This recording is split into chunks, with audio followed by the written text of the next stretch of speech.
नमस्कार, मैं हूं आपके साथ प्रदीप आजाद और खास बात में आपका बहुत बहुत स्वागत है। दोस्तों, आज इस खास बात के प्रोग्राम में आज बात होगी एक वापस उसी मुद्दे पर जो इस समय पूरे हिंदुस्तान में चर्चाओं में है। पीएम मोदी की सुरक्षा मामला कि आखिर सुरक्षा का मसला रहा या सियासत का। और आज इसी मुद्दे पर चर्चा के लिए हमारे साथ मौजूद हैं कांग्रेस से अरुण शर्मा जी, बीजेपी से आशीष चतुर्वेदी जी और वरिष्ठ पूर्व पुलिस अधिकारी योगेंद्र जोशी जी हमारे साथ जुड़े हैं। जो बात होगी आज सुरक्षा के मुद्दे पर भी बात होगी, सियासत पर भी। सबसे पहले अरुण जी, आपका रुख करना चाहूंगा कि लगातार आरोप लग रहे हैं कि बीजेपी ने यहां पर जो भी किया वो खुद का एक सियासी ड्रामा था। कांग्रेस का यह आरोप है और लगातार इस तरह की बातें सामने आ रही हैं। देखिए आजाद साहब, ये एक बहुत गंभीर मामला है। इसको उतनी ही गंभीरता से लिया जाना चाहिए। एक इतने सशक्त देश के प्रधानमंत्री की सिक्योरिटी में इस टाइप की ब्रीच होना, ये सच में गंभीर मामला है और इसकी गहराइयों में जाना चाहिए। अब जबकि केंद्र सरकार ने और पंजाब की राज्य सरकार ने भी कमेटियां गठित कर ली हैं इसके इन्वेस्टिगेशन के लिए कि ये पूरा घटनाक्रम कैसे हुआ और ये लास्ट मोमेंट पे जो चेंज हुआ उसको मतलब कब ये डिसीजन लिया गया, कितनी देर में कम्युनिकेट हुआ और जो रोड सैनिटाइज करनी थी उसकी क्या प्रोग्रेस है, ये सब अन्वेषण का मामला है। अब इन्वेस्टिगेशन होना चाहिए इसका। उससे पहले, इन्वेस्टिगेशन होने से पहले और उसके नतीजों से आने से पहले जो भारतीय जनता पार्टी ने प्रधानमंत्री जी के नेतृत्व में, नेतृत्व उन्हीं का था, ये जो इसको भी चुनावी फसल काटने का मौका जो बना दिया और बड़े स्तर पे प्रधानमंत्री जी ने खुद ने वहां भटिंडा एयरपोर्ट पे कहा कि अपने सीएम को कह देना धन्यवाद, मैं जिंदा लौट रहा हूं। वो संकेत था बाकी की भारतीय जनता पार्टी के एपरेटस को कि इसको किस दिशा में ले जाना है। उसके बाद का ऑर्केस्ट्रा आपके सामने है। यानी आप ये कहना चाह रहे हैं कि ये केवल भाजपा का एक सियासी मुद्दा था, एक स्टंट था? मैंने दोनों बात कही। मैंने पहला ये कहा ये गंभीर मामला है और इसकी जांच होनी चाहिए और जांच अंडरवे है। अब दोनों गवर्नमेंट्स ने जांच कमेटियां बैठा दी गई हैं, जो कि पंजाब वाली तो 3 दिन में ही रिपोर्ट दे देगी और इनने भी जरूर कोई टाइम मुकर्रर किया है और ये मामला गंभीर है, पहली बात। दूसरा, मैं ये कह रहा हूं कि ये भारतीय जनता पार्टी की शैली हो गई है। कुछ सालों में हमने देखा है कोई भी घटना, कोई भी एक संवाद या किसी को भी लेके उसको ऐसा रंग रूप दे देना जिससे न केवल कुछ लोग विभाजित महसूस करते हैं। जैसे मैं आजाद साहब कहना चाहता हूँ बहुत गंभीरता से कि जिस तरीके से पंजाब और पंजाबियत को नई नजरों से दिखाना चाह रहे हैं ये बाकी के देश को, वो बहुत खतरनाक है फेडरल इंस्टीट्यूशन में। क्योंकि ये पिछले इलेक्शन में भी हमने देखा पश्चिम बंगाल के, वहां भी पश्चिम बंगाल को ऐसा पेंट कर दिया था जैसे वो बिल्कुल डिफरेंट रास्ते पे चल रहा है। बिल्कुल अरुण जी, बिल्कुल आप बता रहे हैं कि बेहद संवेदनशील मामला भी आप इसे बता रहे हैं, आप इसे एक सियासत भी और भाजपा की शैली भी करार दे रहे हैं। आशीष जी, आप क्या कहते हैं? देखिए प्रदीप जी, जैसा अरुण जी ने कहा है अभी, ये बहुत ही गंभीर चूक हुई है सुरक्षा में प्रधानमंत्री जी की जी। और वो हम पूरे देश के प्रधानमंत्री आप देखिए, बिल्कुल। और इतने बड़े राष्ट्र के प्रधानमंत्री के साथ 15-20 मिनट तक अगर किसी का काफिला रुका रहता है, वो भी फ्लाईओवर के ऊपर, तो प्रदीप जी जहां तक आप भी यहाँ बैठे हुए हैं, योगेंद्र जी भी हैं, अरुण जी भी हैं, हमको तो ध्यान नहीं आता कि पिछले 40-50 सालों में ऐसा कोई घटनाक्रम हुआ हो जब प्रधानमंत्री का काफिला इस तरह से रुका रहा हो। बिल्कुल। प्रधानमंत्री की सुरक्षा देश में टॉप मोस्ट प्रायोरिटी होती है। और इसके अंदर आप देखिए जिस तरह से राजनीति, अभी अरुण जी कह रहे थे सियासत की बात कर रहे थे, प्रदीप जी अगर आपको ध्यान होगा जिस दिन ये घटनाक्रम हुआ उस दिन कांग्रेस के सांसद बी श्रीनिवासन और जो उनके युवा कांग्रेस के राष्ट्रीय अध्यक्ष भी हैं वो प्रधानमंत्री जी से सवाल करते हैं कि हाउ इज द जोश।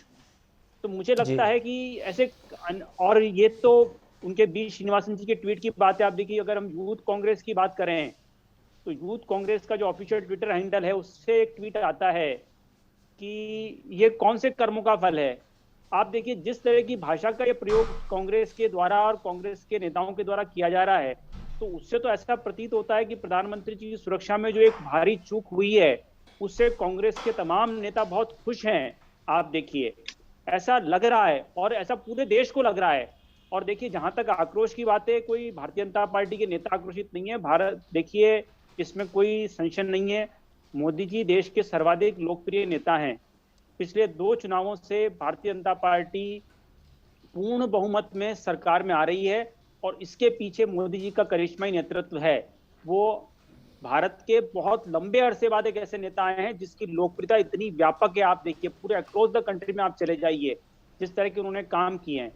तो मुझे लगता है कहीं ना कहीं जो कांग्रेस के इस तरह से बयान आ रहे हैं ना, बाद में जो बयान आ रहे हैं कि मुख्यमंत्री जी कह रहे हैं हमें खेद है, उसके बाद में सोनिया गांधी जी कह रही है, सब रिएक्शन बाद के रिएक्शन है जब इनको पता लग रहा है कि कितना गंभीर घटनाक्रम हो गया है। आप देखिए बॉर्डर स्टेट पे बॉर्डर से महज 20 किलोमीटर की दूरी पर फ्लाईओवर के ऊपर प्रधानमंत्री के काफिले को 20 मिनट तक रोके रखना, ये बहुत ही गंभीर चूक है जिसके जवाब दिए जाने चाहिए। प्रदीप जी सामान्यतः जहां तक एक मिनट बात होती है, आप देखिए अगर प्राइम मिनिस्टर एक ऑफिशियल विजिट पे कहीं जा रहा है तो ये एक ड्यूटी बनती है वहां पे, अगर उनको कई लोकार्पण करने थे, कई शिलान्यास वहां पे करने थे, तो ये तो कायदे से तो आपको चीफ सेक्रेटरी से लेके डीजीपी से लेकर के सीएम बकायदा उनको रिसीव करते हैं। अब सीएम कह रहे हैं कि उनके स्टाफ में कोई लोग कोरोना पॉजिटिव आ गए थे, इस कारण वो नहीं जा पाए। आप देखिए कि किस कारण से सीएस वहां नहीं गए, डीजीपी नहीं गए, जिस मंत्री ने उनको रिसीव किया उनके काफिले में क्यों नहीं था। ऐसे बहुत सारे सवाल हैं जिसके जवाब भी आना बाकी हैं। बिल्कुल योगेन जी, जिस तरीके से वाकई कई सवाल है जिनके जवाब आना बाकी है। बात जो सुरक्षा के मुद्दे पर जो हो रही थी कि यहाँ पर जो एक प्रोटोकॉल कहते हैं, और हमने एक चर्चा भी की थी ब्लू बुक को लेकर, जो एक नियमावली है, किसी भी देश का राष्ट्रपति हो, किसी भी देश का प्रधानमंत्री हो या किसी भी विदेशी किसी भी देश का राष्ट्राध्यक्ष हो, उनको लेकर भी एक नियमावली है कि यहाँ पर जब भी पीएम की अगर यात्रा होती है तो वहां पर डीजीपी, सीएस या जो भी तमाम जो बड़े पदाधिकारी हैं या बड़े लीडर हैं, इवन सीएम तक को वहां पर मौजूद रहना चाहिए। तो क्या सुरक्षा के लिहाज से वाकई इसे एक बड़ी चूक माना जाए? प्रदीप जी बिल्कुल सही बात है, जो आपने एनालिसिस किया ये बिल्कुल करेक्ट है। मैं 2 दिन से देख रहा हूं कि राजनीतिक पार्टियों के नुमाइंदे सत्ता के लोलुपता में कितने नीचे गिर गए। टीवी चैनलों में ऐसे ऐसे लोग बैठ गए जो प्रधानमंत्री के बारे में डिस्कस करते हैं, जो के बारे में डिस्कस करते हैं। न उनको ब्लू बुक है, न उनको एसपीजी एक्ट का ज्ञान है, कैसे कार्रवाई होती है, कैसे वीआईपी मूवमेंट होते हैं। कोई कहता है साहब प्रधानमंत्री को पैदल मतलब सड़क से यात्रा करनी ही नहीं चाहिए, कोई कहता है साहब वो ऐसी क्या हो गई, उन्होंने अपनी मर्जी से कहां चल दिए हैं। ये सारी की सारी बातें जो 2 दिन से देख रहा हूं, राजनीतिक पार्टियों का जो प्रतिक्रिया है ये घृणित है। और इस प्रकार की राजनीति जो ये हो रही है, ये राजनीति बिल्कुल बंद होनी चाहिए। कोई कहता है साहब वहां भीड़ नहीं थी, कोई कहता है साहब वहां भीड़ नहीं थी तो अपने को दिखाने के लिए वहां जा रहे थे। मतलब इस तरह की बातें करना ये राजनीतिक पार्टियों को बंद कर देना चाहिए। नहीं तो वाकई तक सवाल है ब्लू बुक का और एक्ट का, तो इनकी पालना करने के लिए कोई नेता पालना नहीं करते हैं और न ही कोई नेता पालना करवाता है। ये गलतफहमी है कि देश इन राजनेताओं से चल रहा है। ये राजनेता 365 दिन राजनीति करते हैं, पब्लिक की सेवा नहीं करते। जोशी जी यहाँ पर सवाल वो प्रशासन चलता है, वो प्रशासन चलाने वाले अधिकारियों से चलता है। और अगर वो अधिकारी निकम्मे और निकृष्ट हो जाते हैं तो इस प्रकार की घटनाएं होने लग जाती हैं। आप क्या सोच रहे हैं? हमारे जो इंदिरा गांधी की मृत्यु हुई है, राजीव गांधी की मृत्यु हुई है, ये लापरवाही के कारण है, हम कहते हैं, लेकिन लापरवाही है। अगर आप देखें तो क्या प्रधानमंत्री को इस तरह से 20 मिनट तक रोके रखा जा सकता है सड़क पर? उसको ड्रोन से हमला किया जा सकता है, वो पाकिस्तान बॉर्डर के नजदीक हैं। आप तो इस तरह से 2 दिन से बातें चल रही है प्रदीप जी कि एक छोटा सा कोई अधिकारी चला गया हो, छोटा सा व्यक्ति चला गया हो। ये भारत देश इतना बड़ा है, उसका मुख्य जो कर्ता धर्ता है, जो मालिक है, वो प्रधानमंत्री होता है। उसकी सुरक्षा की जिम्मेदारी पर इतनी बड़ी लापरवाही, मैं समझता हूं कि ये लोग शासन करने योग्य नहीं है कि इस प्रकार से प्रधानमंत्री की लापरवाही हो जाए। ये जरूर है, आप राजनीतिक अपने उद्देश्यों की पूर्ति के लिए आलोचना कर सकते हैं, एक दूसरे की खूब आलोचना करिए, सब करिए, लेकिन जहां देश का सवाल है वहां पर इस प्रकार की अगर लापरवाही किसी ने की है तो उसको सजा मिलनी चाहिए। नहीं तो अरुण जी, यहां पर क्या आपको लगता नहीं है कि जो स्टेट गवर्नमेंट का जो पूरा एक जो प्रोटोकॉल जो देना चाहिए और जो जानकारी ये भी है कि जो एसपीजी भी जो वर्क करती है वो भी स्टेट की सिक्योरिटी एजेंसी, स्टेट के अधिकारियों से मिलकर उनसे तालमेल बिठाकर अपना पूरा वर्किंग करती है। लेकिन यहां पर जो तस्वीरें जो सामने आई थी, क्या उसमें लगता नहीं कि पंजाब गवर्नमेंट की यहां पर पूरी लापरवाही रही, उनके अधिकारियों की लापरवाही रही? देखिए प्रदीप जी, मैं अपने जो मेरे स्टेटमेंट शुरू में दिया उस पर कायम हूं जी। इन कमेटियों के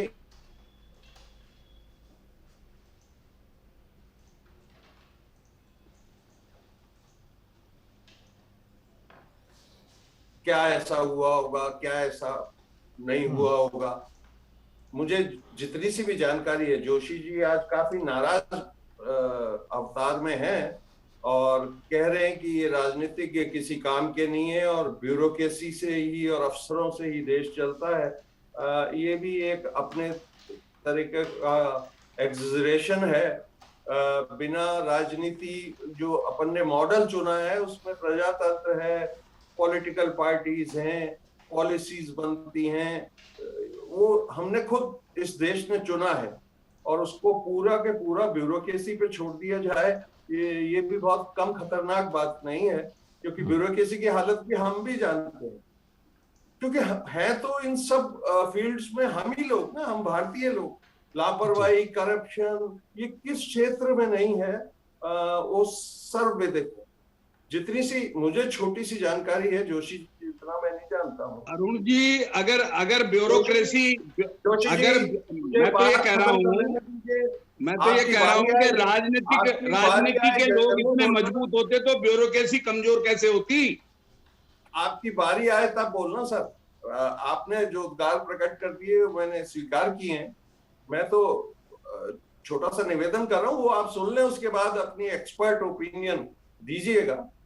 तो जितनी सी लिमिटेड जानकारी मुझे है, SPG is supreme in VVIPs security, इसमें कोई कॉन्फ्लिक्ट नहीं है। Even state government become subordinate और एसपीजी पूरा कंट्रोल ले लेती है और स्टेट गवर्नमेंट उनका सहयोग करती है। जैसे जैसे वो बताते जाते हैं वैसे वैसे किया जाता है।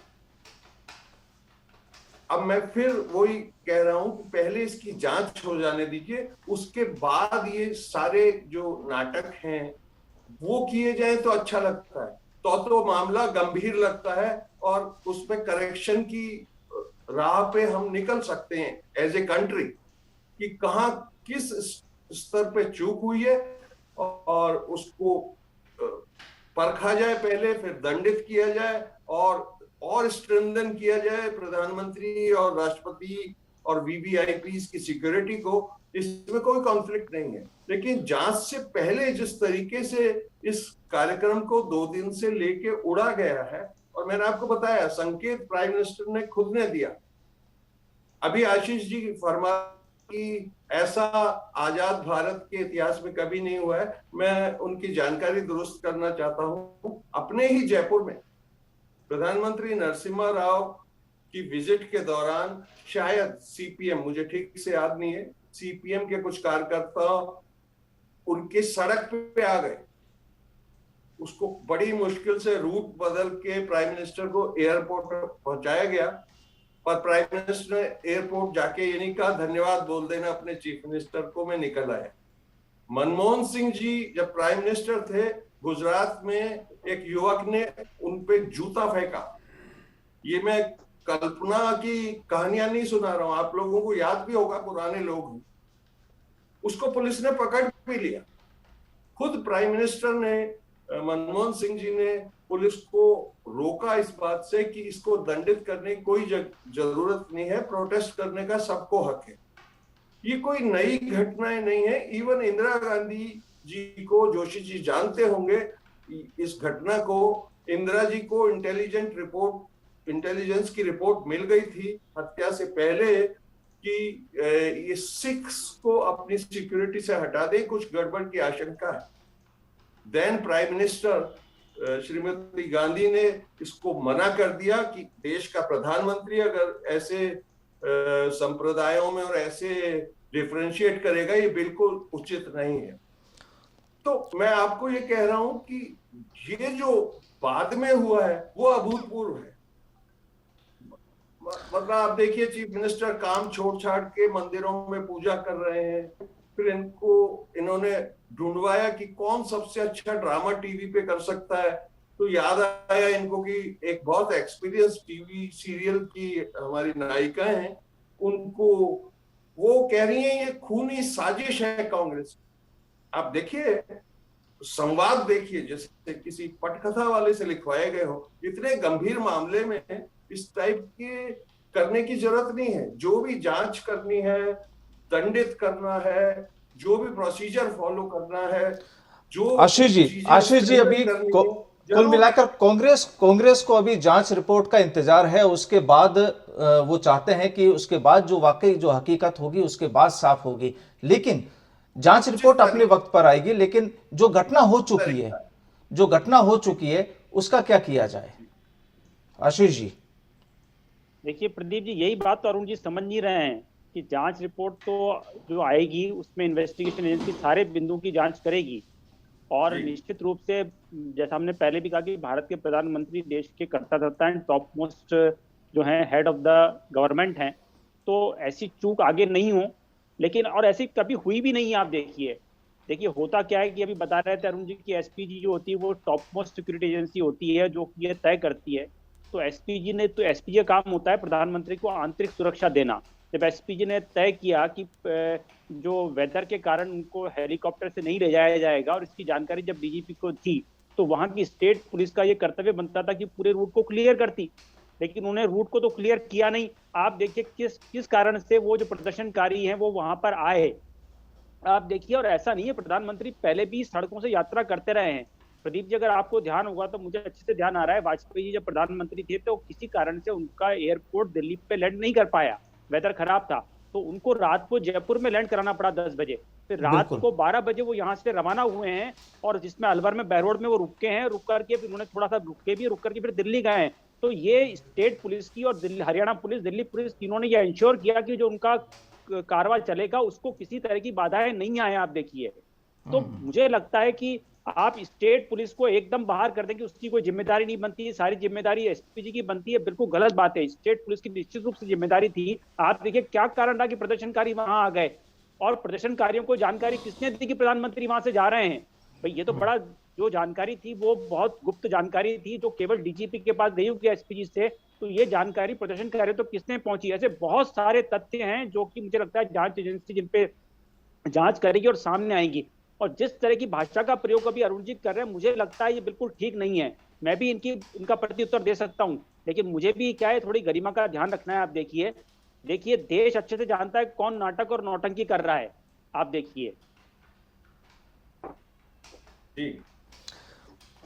जोशी जी, यहां पर फाइनल ये कि ठीक है, कांग्रेस का अपना वक्तव्य है, कांग्रेस की अपनी बात है, बीजेपी की अपनी बात है, लेकिन कुल मिलाकर जब बात देश के प्रधानमंत्री की आती है, क्योंकि प्रधानमंत्री देखा जाए, अगर माना जाए, संवैधानिक पद है, वो कांग्रेस, बीजेपी या किसी भी दूसरे राजनीतिक दल का नहीं हो सकता, वो देश का प्रधानमंत्री होता है। और जब देश के प्रधानमंत्री की सुरक्षा के मुद्दे पर जब बात आती है तो सवाल, जैसा कि अभी आशीष जी भी उठा रहे थे, कि आखिर वहां से उनको आना पड़ा, वेदर खराब होना पड़ा, उनको रोड बाई रोड आना पड़ा, तो क्या उससे पहले विदाउट क्लियरेंस पीएम का पूरा टारगेट जो यहां से गुजरता है, क्या वो संभव हो पाता? प्रदीप जी, कोई नई बात नहीं है। ऐसा नहीं होता कि हमेशा प्रधानमंत्री, राष्ट्रपति या कोई भी वीआईपी हो, उसको कभी रूट नहीं बदलना पड़ा हो या कभी ऐसे जाना नहीं पड़ा हो। ऐसी कोई पहली बार नहीं हुआ है। अकस्मात कोई इंसिडेंट हो जाते हैं तो वीआईपी मूवमेंट चेंज हो जाता है और उसको जाना पड़ता है। लेकिन उन सबके लिए ऑल्टरनेटिव रूट की व्यवस्था होती है। अगर वो हवाई जहाज से या हेलीकॉप्टर से जा रहा है तो सड़क मार्ग भी उसके लिए निश्चित किया जाता है, उसकी सुरक्षा निश्चित की जाती है पहले से ही। जब वो बठिंडा से फिरोजपुर जा रहे हैं तो आप ये मान के चलिए कि वहां का रूट भी क्लियर होगा अगर वो हवाई यात्रा कर रहे हैं तो। इन राजनीतिक लोगों को पता ही नहीं है कि यात्रा सरकारी कैसे की जाती है, एसपीजी और एक्ट के अंदर क्या प्रावधान है। बिल्कुल, अगर हवाई मार्ग बनाया गया है तो जो सड़क मार्ग है उस पर भी बराबर रूट लाइनिंग होती है, उस पर भी बराबर सेफ हाउस बने रहते हैं, उस पर भी बराबर मेडिकल के लिए, अस्पतालों के लिए रूट लाइनिंग लगी रहती है। ये सारी की सारी क्रियाएं हैं। अगर ये कहना कि साहब वो अकस्मात निकल गए, तो वहां के जो पुलिस के अधिकारी हैं वो अगर मना करते कि साहब अभी रूट लाइनिंग क्लियर नहीं है, रास्ता साफ नहीं है, तो एसपीजी जबरदस्ती नहीं कर सकती किसी के साथ। वहां के किसी भी अधिकारी ने अभी तक इन 2 दिनों में ये बात नहीं कही कि हमने एसपीजी को सचेत कर दिया था कि आप मत लाइए। ये कह रहे हैं कि साहब प्रधानमंत्री को क्या जरूरत थी 150 किलोमीटर जाने की सड़क मार्ग से। तो ये कहीं प्रावधान नहीं है कि प्रधानमंत्री सड़क मार्ग से नहीं जा सकता। प्रधानमंत्री कभी भी सड़क मार्ग से कैसे भी जा सकता है, लेकिन उन व्यवस्थाओं को करने की जिम्मेदारी उस इलाके के अधिकारियों की होती है जिनका वो क्षेत्र होता है। एसपीजी ऊपर से गवर्न करती है, लेकिन जो फील्ड की सर्विस है वो देने की जिम्मेदारी राज्यों की होती है। अगर राज्य सरकारें उसमें कमजोर होती हैं तो इस प्रकार की चीजें देखने को मिलती हैं जो 2 दिन पहले देखने को मिली है। बिल्कुल, कहीं ना कहीं इसमें जोशी जी अब ये माना जा सकता है कि कहीं ना कहीं वाकई सुरक्षा में चूक भी रही है। सियासत अपना एक अलग मुद्दा है, लेकिन बात जब देश के प्रधानमंत्री की होती है तो वहां पर सुरक्षा एक अति महत्वपूर्ण मामला है। और यही वजह है कि यह मामला अब सुप्रीम कोर्ट में भी पहुंचा, जहां नेक्स्ट सुनवाई मंडे को होनी है, सोमवार को होनी है। और वहीं पर जो खबरें हैं कि गृह मंत्रालय ने और एसपीजी के जो सीनियर ऑफिसर्स हैं उन्होंने डीजीपी, सीएस और तमाम दूसरे जो भी सीनियर पुलिस अधिकारी हैं या जिनकी इस पूरे ऑपरेशन में जो ड्यूटी से ताल्लुक रखते थे, कहीं ना कहीं प्रत्यक्ष या अप्रत्यक्ष तौर पर जो जुड़े थे, तमाम लोगों से अब सवाल जवाब भी हो रहे हैं। और जाहिर सी बात है कि जैसा कि अरुण जी का भी मानना है कि आने वाले टाइम में जब पूरा रिपोर्ट क्लियर होगा, जब स्थिति क्लियर होगी, उसके बाद ही सब कुछ सामने होगा। लेकिन वापस वही बात कि जब बात देश के प्रधानमंत्री की सुरक्षा की होगी तो शायद ये तस्वीरें वापस फिर ना पैदा हो पाए। इसके लिए भी जो अधिकारी हैं उनको भी पूरी तरह से सचेत रहना होगा। अरुण जी, आशीष जी और योगेंद्र जोशी जी, आपका बहुत बहुत शुक्रिया हमारे साथ जुड़ने के लिए। नमस्कार। धन्यवाद प्रदीप।